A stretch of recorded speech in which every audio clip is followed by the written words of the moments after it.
Alrighty, YouTube world, just wanted to share a quick learning that I just found out. I have a 2024 Highland Ridge 20 MB, and this past weekend when we took the camper out for camping, we had a big trouble keeping the refrigerator cool.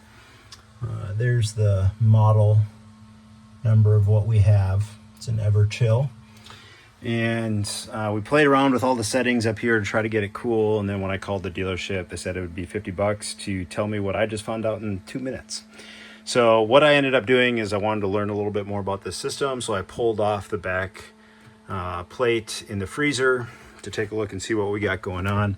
And what I learned is that this freezer cools the refrigerator down below with a ductwork here that is fed through the bottom of this cover plate. So there's a fan right there that cools and circulates air in the freezer, but also pushes air through the ductwork here. I'm gonna try to do this one-handed so that you can see. The colder you make the freezer, there's a damper inside here, the less air gets pushed down into the refrigerator. So if I move this to all the way to 1 for a cool setting on, try not to bend the coils back there, for a cool setting on the freezer, you can see how wide open it is in there.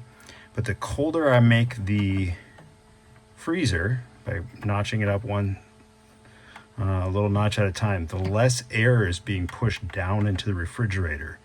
So again, this pushes air through the ductwork back here down into, let's see if I can get that to stay right there, these two openings right here. So there's a little diverter in there, is what I'm gathering.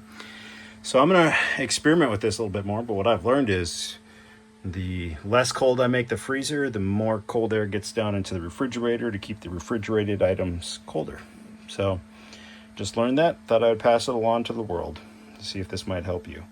Again, this is an Everchill SRD-360WTG-ED. There you go, world. Happy camping.